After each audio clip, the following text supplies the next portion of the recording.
दोस्तों स्वागत है आपका बिहार न्यूज में। दोस्तों मैं हूं फिरदौस गनी और आप देख रहे हैं केडीबी लाइव। दोस्तों आज हो चुका है बुधवार 6 जनवरी 2021। तो आज की बिहार की टॉप न्यूज लेकर आए हैं आपके लिए। दोस्तों वीडियो स्टार्ट करने से पहले आपसे एक रिक्वेस्ट है, अगर आप नए आए इस चैनल पर तो फिर चैनल को सब्सक्राइब करके बेल आइकन को भी प्रेस कर दीजिए और साथ में वीडियो को लाइक कीजिए, अपने दोस्तों के साथ शेयर भी कीजिए। तो चलिए दोस्तों स्टार्ट करते हैं आज का न्यूज। दोस्तों अगर आप अंडे और चिकन खाने के शौकीन हैं तो फिर सावधान हो जाइए। जी हाँ, नहीं तो फिर आपको महंगा पड़ सकता है, क्योंकि एक तरफ महामारी के बढ़ते कहर से देशवासियों को कुछ सुकून मिला ही था कि अब एक नई आफत ने दस्तक दे दी है। जी हाँ, देश के तमाम राज्यों में तबाही का नया रूप बर्ड फ्लू बेहद गंभीर रूप लेता जा रहा है, जिसके चलते केरल में राजकीय आपदा तक घोषित कर दी गई है। जी हाँ, कई राज्यों राजस्थान, हिमाचल प्रदेश और मध्य प्रदेश में भी बर्ड फ्लू से आफत मची हुई है। जी हाँ, लोगों में अब खौफ दिन प्रतिदिन बढ़ता ही जा रहा है। इन विपरीत हालातों को देखते हुए राज्य सरकारों ने कड़ा फैसला लेते हुए अलर्ट जारी कर दिया है। अगर आप बिहार से हैं तो भी आप सावधान हो जाइए। जी चिकन अंडा बिल्कुल भी ना खाएं, ये केडीबी लाइव के द्वारा आपसे रिक्वेस्ट किया जा रहा है। दोस्तों बिहार के शहरों में यातायात को सुगम बनाने के लिए अगले 5 सालों में 120 बाईपास बनाए जाएंगे। 4154 करोड़ रुपए से बनने वाले 31 बाईपास नेशनल हाईवे पर और बाकी 89 स्टेट हाईवे और फिर अन्य सड़कों पर बनाए जाएंगे, जहां इनकी कुल लंबाई 708 किलोमीटर होगी। मुख्यमंत्री नीतीश कुमार ने शहरों में यातायात को सुगम बनाने के लिए खासतौर पर पहल करने का निर्देश अधिकारियों को दिया है। जहां उन्होंने कहा है कि जरूरत पड़ने पर एलिवेटेड सड़कें भी बनाई जाए। बाईपास की अगर बात करें तो फिर इसमें सबसे अधिक बेगूसराय में 11 बाईपास का निर्माण होगा। जी हां, इसकी कुल लंबाई 20 किलोमीटर होगी, जबकि सबसे अधिक लंबे बाईपास की बात करें तो कैमूर जिला अव्वल है। जी हां, कैमूर में मात्र 6 बाईपास ही बनेंगे, पर इसकी कुल लंबाई 52 किलोमीटर होगी। खर्च के हिसाब से देखें तो कटिहार में 33 किलोमीटर लंबे मात्र 4 बाईपास बनेंगे, पर इसके निर्माण पर 419 करोड़ रुपए खर्च होंगे, जो सबसे अधिक है। जी हां, बिहार का इकलौता जिला लखीसराय है जहां एक भी बाईपास निर्माण की योजना नहीं है। जहां आपको यह भी बता दूं कि हाल ही में लखीसराय में नए बाईपास का उद्घाटन हो चुका है, इसलिए वहां पर नए बाईपास का प्रस्ताव नहीं दिया गया है। दोस्तों बिहार पंचायत चुनाव से पहले वोटर लिस्ट में नाम जुड़वाने और फिर कई दूसरे संशोधन के लिए अभियान चल रहा है, जो कि 11 जनवरी तक चलेगा। जी हां, निर्वाचन आयोग द्वारा निर्धारित कार्यक्रम के तहत 16 दिसंबर से ही यह कार्यक्रम चल रहा है। जी हां, इस दौरान बूथों पर बीएलओ द्वारा दावा और फिर आपत्ति लिए जाएंगे। जी हां, निर्वाचन सूची का अंतिम प्रकाशन 15 फरवरी 2021 को होगा। दोस्तों बिहार से विदेशों में नौकरी के लिए जाने वाले लोगों को मेडिकल जांच कराने के लिए दिल्ली, यूपी और कोलकाता सहित दूसरे राज्यों में जाना पड़ता है। जहां वहां उन्हें दलालों के चक्कर में पड़कर हजारों खर्च करने पड़ते हैं। लेकिन अब बिहार के लोगों की पटना में मेडिकल जांच हो सके, इस काम के लिए विदेश मंत्रालय के पटना स्थित बिहार झारखंड एमिग्रेट्स कार्यालय ने बिहार के निजी अस्पतालों से बातचीत की थी, ताकि मार्च तक मेडिकल जांच की सुविधा लोगों को पटना में मिल सके। इसके लिए लोगों को दूसरे राज्यों में 1 सप्ताह से अधिक जाकर रहना पड़ता है। इसके लिए उन्हें एजेंट को अलग से पैसा भी देना पड़ता है और कई दलाल लोगों को मेडिकल जांच कराने के नाम पर पैसे भी ऐंठने लगते हैं। दोस्तों अगर आप क्रेडिट और डेबिट कार्ड इस्तेमाल करते हैं तो फिर आपको सावधान हो जाना चाहिए। जी हां, आपकी एक छोटी सी लापरवाही आपके बैंक अकाउंट को खाली कर सकती है। जी हां, आज के समय में तकरीबन हर किसी के पास बैंक अकाउंट होगा। डेबिट कार्ड और क्रेडिट कार्ड का इस्तेमाल करने वाले लोगों की संख्या भी काफी है।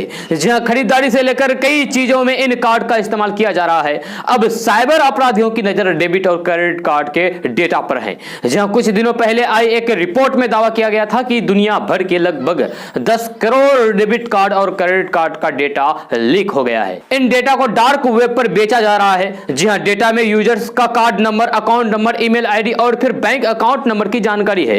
इसके माध्यम से साइबर अपराधी आसानी से यूजर्स के बैंक अकाउंट को खाली कर सकते हैं। लेकिन कुछ सावधानियां बरतकर आप अपना अकाउंट सुरक्षित रख सकते हैं। जी हां, अपने डेबिट और क्रेडिट कार्ड का पिन लगातार बदलते रहें। अपने कार्ड से होने वाले हर ट्रांजैक्शन पर नजर रखें। जी हां, एक भी संदिग्ध ट्रांजैक्शन आपको दिखाई देता है तो फिर इसकी सूचना तुरंत बैंक को दे दें और फिर अपना कार्ड ब्लॉक करवा दें। अगर आप इंटरनेट बैंकिंग का इस्तेमाल करते हैं तो फिर उसका आप पासवर्ड समय समय पर बदलते रहें। दोस्तों, अपने बच्चों को सफलता की सीढ़ियां चढ़कर देख हर माँ बाप को सबसे ज्यादा खुशी मिलती है। जी हाँ, वह खुशी और तब बढ़ जाती है जब अब माता पिता अपने बच्चों के अपने से ऊंचे पद पर बैठे हुए देखते हैं। जी हाँ, ऐसा ही कुछ हुआ है आंध्र प्रदेश के तिरुपति में, जहां एक इंस्पेक्टर की बेटी डीएसपी बनी है। जी हाँ, आपको बता दूं कि आंध्र प्रदेश पुलिस में सर्किल इंस्पेक्टर पद पर तैनात श्याम सुंदर की बेटी डीएसपी के पद पर नियुक्त की गई है। जी हाँ, ऑन ड्यूटी पिता द्वारा बेटी को सैल्यूट करने जाने की तस्वीर रविवार को आंध्र प्रदेश पुलिस ने अपने ट्विटर अकाउंट से शेयर किया है, जी पोस्ट किया है। ट्वीट में तस्वीर के साथ कहा गया है कि आंध्र प्रदेश पुलिस परिवार को साथ लाता है। सर्किल इंस्पेक्टर श्याम सुंदर अपनी ही बेटी यानी कि जो डीएसपी हैं उसको गर्व और सम्मान के साथ सलाम कर रहे हैं। जी पिता ने जब अपनी बेटी को सलाम किया तो वहां मौजूद सभी की आंखें खुशी से भर आई। दोस्तों, हिमालय के तटवर्तीय क्षेत्र में हो रही बर्फबारी का असर 48 घंटे बाद राज्य में महसूस हो सकता है। इसकी वजह से प्रदेश में एक बार फिर से ठिठुरन बढ़ सकती है। यह अनुमान आईएमडी यानी कि मौसम विभाग ने जारी किया है। वहीं बुधवार को भी पूरे प्रदेश में बादल छाए रहेंगे, यानी कि आज छाए रहेंगे। दरअसल बंगाल की खाड़ी और झारखंड के ऊपर बने चक्रवात के असर खास तौर पर दक्षिणी बिहार में ज्यादा बादल छाए रहने का पूर्वानुमान है। जी हाँ, इसके प्रभाव से प्रदेश में कुछ जगहों पर मध्यम दर्जे का कोहरा भी देखा जा सकता है। इस दौरान तापमान सामान्य से ज्यादा ही बना रहेगा। जी खासतौर पर रात में बेचैनी महसूस हो सकती है। जी आईएमडी यानी कि मौसम विभाग से प्राप्त जानकारी के मुताबिक सोमवार को समूचे प्रदेश में रात के तापमान में 2 से 4 डिग्री का इजाफा हुआ। मंगलवार की रात भी यही स्थिति रहा। जी साथ ही प्रदेश भर के मुख्य शहरों में पटना का औसत तापमान सर्वाधिक रहा। दोस्तों, बिहार के स्कूलों में इंटरमीडिएट के बाद अब प्राइमरी कक्षाओं में भी कृषि की पढ़ाई कराने पर विचार हो रहा है। जी हाँ, छोटी कक्षाओं के बच्चों के हिसाब से पाठ्यक्रम का प्रारूप कैसा हो, इसकी तैयारी कृषि शिक्षा परिषद कर रही है। जी हाँ, परिषद की आगामी बैठक में मसौदे पर चर्चा होगी। कृषि के प्रति रुझान अधिक हो, इसके लिए कृषि विज्ञान के छात्रों को आगे की पढ़ाई में आरक्षण देने पर भी विचार किया जा सकता है। दशकों पहले बिहार कृषि परिषद का गठन किया गया था। जी हाँ, इसका मकसद कृषि शिक्षा को बढ़ावा देना था ताकि परंपरागत खेती की जगह वैज्ञानिक तरीके से खेती करने वाले किसान बढ़े। जी सूत्रों के अनुसार परिषद ने ऐसा मसौदा तैयार किया है कि यदि कोई बच्चा प्राइमरी तक की भी पढ़ाई करता है तो वह खेती बाड़ी के बारे में जान ले। इसके लिए पाठ्यक्रम तैयार किया जाएगा। शुरुआती कक्षाओं में 2 से 3 पाठ ही कृषि के होंगे। जी 8वीं से 10वीं तक कक्षाओं के लिए पूरा खंड ही खेती किसानी का होगा। अगले महीने होने वाले बैठक में परिषद यह मसौदा बनाने के लिए अनुमति के लिए सरकार से अनुरोध कर सकती है। दोस्तों, मुख्यमंत्री भिक्षावृत्ति उन्मूलन कार्यक्रम के तहत अब बिहार के सभी डीएम की निगरानी में भिखारियों को रेस्क्यू किया जाएगा, ताकि उन्हें कौशल प्रशिक्षण से जोड़ा जा सके। इसके लिए समाज कल्याण विभाग ने सभी डीएम को दिशा निर्देश भेज दिया है। साथ ही भिक्षावृत्ति से मुक्त कराने के लिए जितने भी भिखारी को रेस्क्यू किया जाएगा उनका डेटाबेस बनाकर भी विभाग को देना होगा। जी और सभी को तुरंत आधार से जोड़ने का भी निर्देश अधिकारियों को दिया गया है। जी विभागीय मंत्री अशोक चौधरी ने पटना को मार्च 2021 तक भिक्षा वृत्ति मुक्त बनाने का लक्ष्य तैयार किया है, यानी कि भिखारी मुक्त पटना बनाने का लक्ष्य तैयार किया है। इसके बाद पटना सहित अन्य जिलों में नुक्कड़ नाटक का आयोजन भी हो रहा है। जी समाज कल्याण विभाग की ओर से भिखारियों को आत्मनिर्भर बनाने के लिए राशि भी दे रही है, जिससे वे कुछ रोजगार कर सके। हाल ही में कुछ को 10-10 हजार रुपए का चेक प्रदान किया गया है।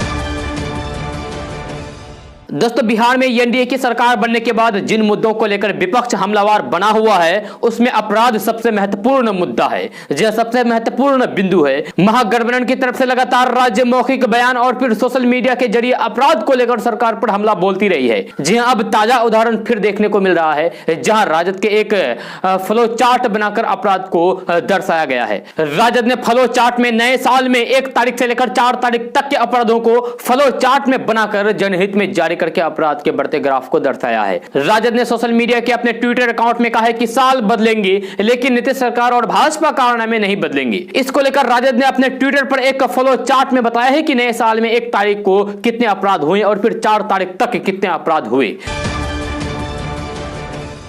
दोस्तों, कोरोना वैक्सीन को लेकर देश सहित बिहार में सियासत तेज हो गई है। जहां कई नेताओं के विवादित बयान के बाद बिहार के पूर्व मुख्यमंत्री और हम के राष्ट्रीय अध्यक्ष जीतन राम मांझी ने भी प्रतिक्रिया दी है। जहां उन्होंने सरकार से आग्रह किया है कि जो राजनेता कोरोना वैक्सीन को लेकर भ्रम फैला रहे हैं उन पर देशद्रोह का मुकदमा किया जाए। जहां ट्वीट करके कोरोना वैक्सीन बनाने वाले भारत के वैज्ञानिकों के साथ साथ प्रधानमंत्री नरेंद्र मोदी को बधाई दी है। दोस्तों बिहार के एक ऑटो रिक्शा वाले आर के श्रीवास्तव ने मैथमेटिक्स गुरु बनकर सैकड़ों निर्धन परिवार के स्टूडेंट के सपने को पंख लगा दिया है। जी हां, आर के श्रीवास्तव का नाम world book of record London, India book of record, golden book of world record में दर्ज हो चुका है। जी हां, बिहार के रोहतास जिले में रहने वाले शिक्षक आर के श्रीवास्तव न सिर्फ भारत में बल्कि पूरी दुनिया के इंजीनियरिंग स्टूडेंट के बीच एक चर्चित नाम है। जी हां, इनका 1 रुपया गुरु दक्षिणा प्रोग्राम विश्व प्रसिद्ध है। इसके तहत वे आर्थिक रूप से गरीब स्टूडेंट को 1 रुपया गुरु दक्षिणा लेकर इंजीनियर बना रहे हैं। जी हां, आर के श्रीवास्तव की लोकप्रियता का अंदाजा आप इसी बात से लगा सकते हैं कि देश के राष्ट्रपति रामनाथ कोविंद उनके शैक्षणिक कार्यशैली के तहत आर्थिक रूप से गरीब स्टूडेंट को 1 रुपया में इंजीनियर बनाकर राष्ट्र निर्माण में योगदान के लिए प्रशंसा कर चुके हैं। जी हां, आर के श्रीवास्तव गरीब स्टूडेंट को सिर्फ 1 रुपया में शिक्षा देकर इंजीनियर बना रहे हैं।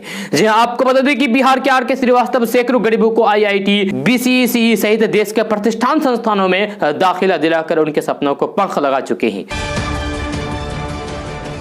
दोस्तों बिहार के उप मुख्यमंत्री बनने के बाद पहली बार तारकिशोर प्रसाद अपने पैतृक गांव पहुंचे, जहां पहुंचकर वह अपनी चाची के अंतिम संस्कार में शामिल हुए। जी हां, डिप्टी सीएम तारकिशोर प्रसाद निर्धारित समय पर हवाई मार्ग से पटना से सलखुआ पहुंचे। इस दौरान डिप्टी सीएम ने पार्टी नेताओं और फिर अधिकारियों से भी मिले।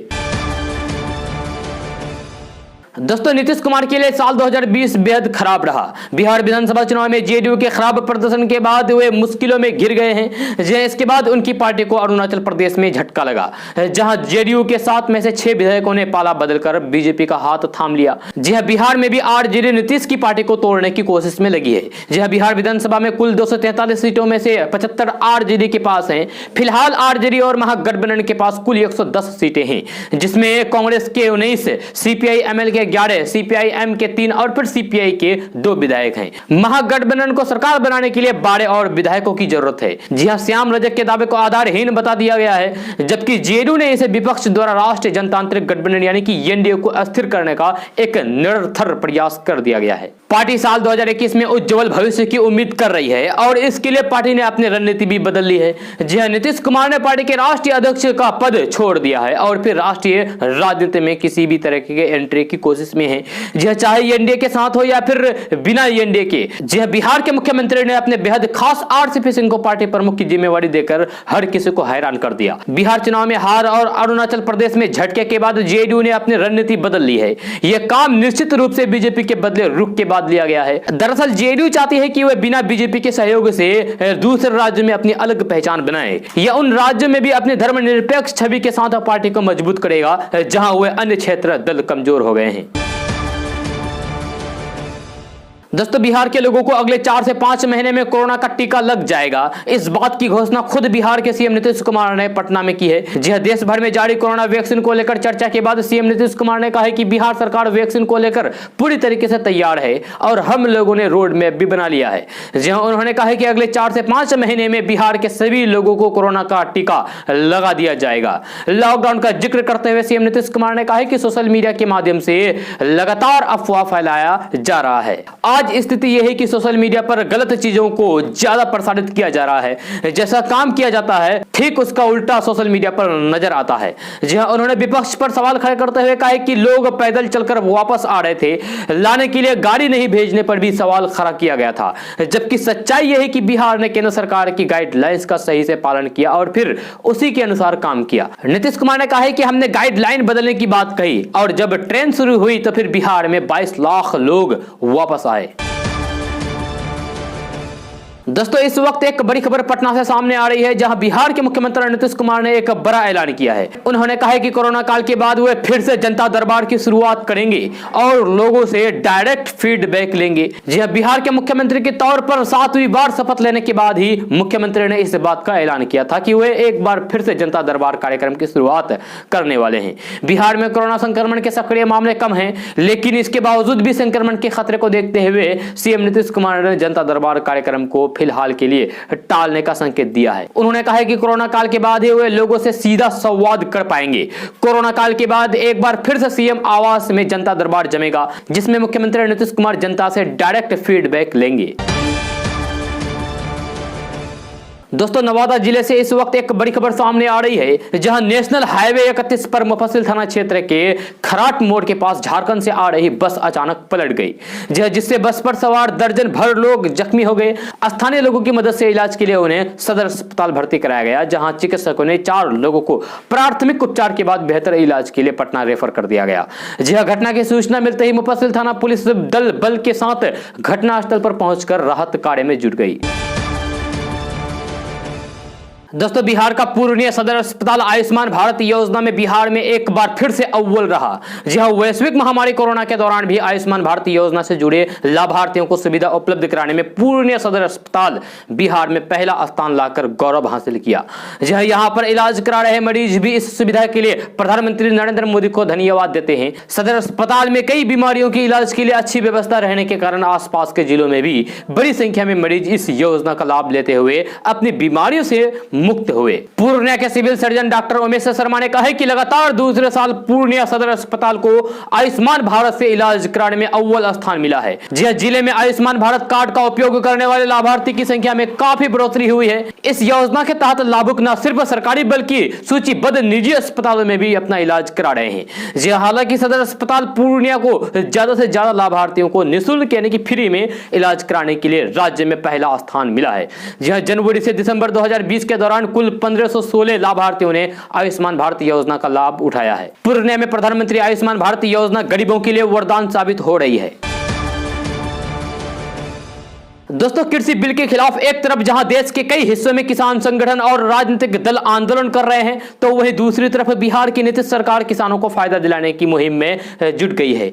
नीतीश कुमार चुनाव से पहले जनता से वादा किया था कि हर खेत में पानी पहुंचाना उनका लक्ष्य है। अगर जनता उन्हें बहुमत देती है तो फिर वो इस काम को जरूर पूरा करेंगे। ऐसे में अब जबकि बिहार की जनता ने उन्हें बहुमत दिया है, तब इसी को पूरा करने के लिए बिहार सरकार ने पूरी ताकत लगा दी है। बिहार में किसानों के खेत में पानी पहुंचाने के लिए अलग से फीडर का निर्माण कराया जा रहा है, जिससे मात्र 75 पैसे यूनिट के दर से किसानों को पटवन के लिए बिजली मिलेगी, यानी कि पानी पटाने के लिए बिजली मिलेगी।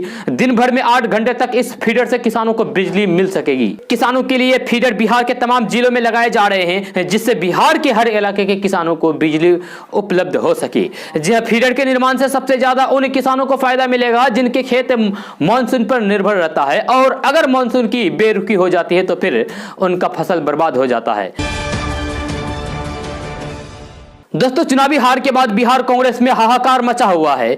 महागठबंधन के बाकी घटक दल बिहार में खराब प्रदर्शन को लेकर कहीं ना कहीं कांग्रेस को ही दोषी मानते हैं, जिम्मेदार मानते हैं। उधर कांग्रेस के अंदर भी बिहार में हार के बाद सियासी उठापटक जारी है। इस बीच बिहार कांग्रेस प्रभारी और सांसद शक्ति सिंह गोहिल ने आला कमान को अपने इस्तीफे की पेशकश की है।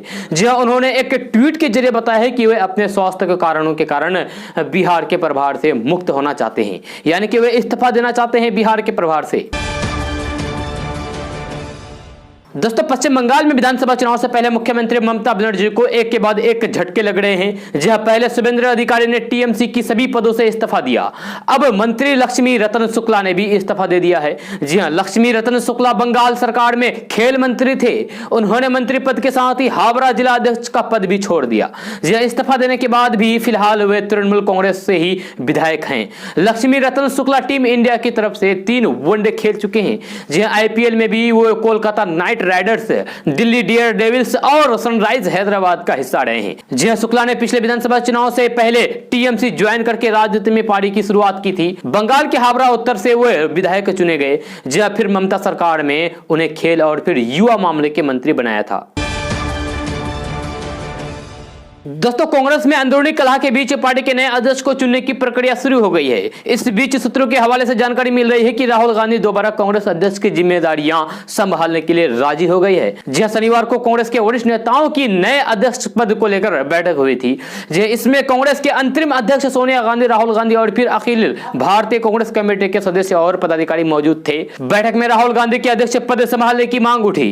अंत में राहुल गांधी ने कहा था कि पार्टी जो जिम्मेवारी देगी उसे वह निभाने के लिए तैयार है। दोस्तों आगरा में ताजमहल परिसर में सोमवार को हिंदूवादी नेताओं ने भगवा झंडा लहराकर हरकत मचा दिया। हिंदूवादी नेता परिसर के अंदर पहुंचे, ताजमहल के सामने बेंच पर बैठे, फिर अपनी जेबों से भगवा झंडा निकाले और फिर ताजमहल के सामने लहराने लगे। हिंदूवादी नेताओं ने इस दौरान जय श्री राम के नारे भी लगाए। ताजमहल की सुरक्षा में तैनात सीआईएसएफ के कर्मचारी जब तक कुछ सोच समझ पाते, हिंदू नेताओं ने ताजमहल परिसर में भगवा झंडा लहरा के वीडियो सोशल मीडिया पर वायरल कर दिया। जहां वायरल हो रहे फोटोज में देखा जा रहा है कि हिंदूवादी नेता किस तरीके से ताजमहल के अंदर भगवा झंडा लहरा रहे हैं। सीआईएसएफ ने ताजमहल परिसर में भगवा झंडा लहराने वाले हिंदूवादी नेताओं को मौके पर पकड़ लिया, जहां उन्हें ताजगंज पुलिस के हवाले कर दिया गया। सीआईएसएफ से मिली तहरीर के आधार पर ताजगंज पुलिस ने गिरफ्त में आए हिंदूवादी नेताओं के खिलाफ धार्मिक भावनाओं को ठेस पहुंचाने और फिर उन्माद भड़काने के आरोप में मुकदमा दर्ज किया गया। बताया जा रहा है कि हिंदूवादी नेता अपनी जेब में भगवा झंडा लेकर ताजमहल के अंदर घुसे, जहां इसके बाद रेड रेंज स्टोन प्लेटफॉर्म से नीचे रखे लाल पत्थर की सीट पर आराम से बैठ गए, जहां अपनी जेबों से भगवा झंडा निकालकर लहराने लगे। उसके बाद हर हर महादेव और जय श्री राम के नारे भी लगाने लगे। दोस्तों, भारतीय जनता पार्टी के सांसद सुब्रमण्यम स्वामी ने कहा है कि सरकार कोरोना वैक्सीन के उत्साह में यह ना भूल जाए कि चीन ने लद्दाख में 4000 स्क्वायर किलोमीटर पर कब्जा कर लिया है और अपने देश की अर्थव्यवस्था भी गिरती जा रही है। सुब्रमण्यम स्वामी ने अपने ट्वीट में कहा है कि चीन की पीपल्स लिबरेशन आर्मी ने एलएसी के पास 30 आधुनिक टैंक लाए हैं ताकि वे भारतीय सेना पर हमला कर सके।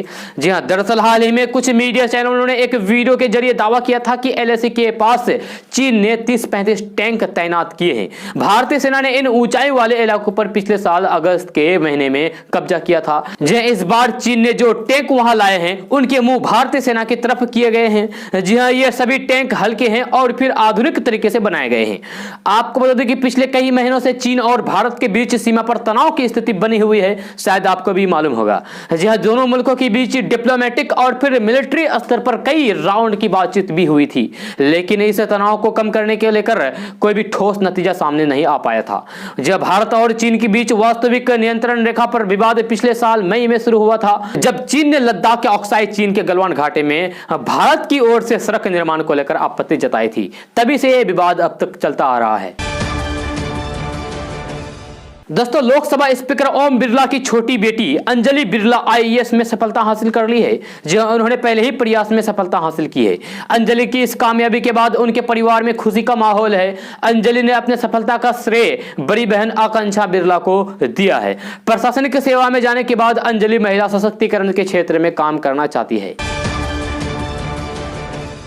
दोस्तों, खरवास खत्म होने के बाद बिहार की राजनीति में क्या सचमुच में बड़ा खेल होने वाला है? क्या मकर संक्रांति के बाद बिहार की राजनीति में वाकई कोई बड़ा उथल पुथल मचने वाली है? तमाम राजनीतिक दलों की तरफ से विधायकों की छूट का दावा किया जा रहा है। जहां पहले आरजेडी ने जेडीयू के 28 विधायकों के संपर्क होने का दावा किया, तो अब जेडीयू ने उन्हें भी आरजेडी के 3 दर्जन विधायकों के पाला बदलने की डेडलाइन तय कर दी है। जी हां, जेडीयू के मुख्य प्रवक्ता संजय सिंह ने कहा है कि दही चूरा खाने के बाद आरजेडी के 3 दर्जन विधायक पाला बदल देंगे। आरजेडी के 3 दर्जन विधायक जेडीयू के संपर्क में हैं और मकर संक्रांति के बाद उनका पाला बदलने जा रहा है। जी हां, संजय सिंह ने कहा है कि आरजेडी के जो नेता जेडीयू को तोड़ने का सपना देख रहे हैं, उन्हें जमीनी हकीकत का अंदाजा नहीं है। बिहार में एनडीए की सरकार मजबूती के साथ चल रही है। बीजेपी और जेडीयू के रिश्ते एकदम फिट हैं और असल बेचैनी विरोधी खेमे में है। दोस्तों, बिहार कांग्रेस प्रभारी शक्ति सिंह गोहेल के ट्विटर के जरिए इस्तीफा की मांग को लेकर राजनीति में हलचल मच गई है। बीजेपी और जदयू के नेता शक्ति सिंह गोहेल को अपने निशाने पर ले रहे हैं। इस मामले में पहले बीजेपी के प्रवक्ता निखिल आनंद ने निशाना साधा था और कहा था कि कांग्रेस की राजनीति अब सिर्फ सोशल मीडिया तक ही सीमित है।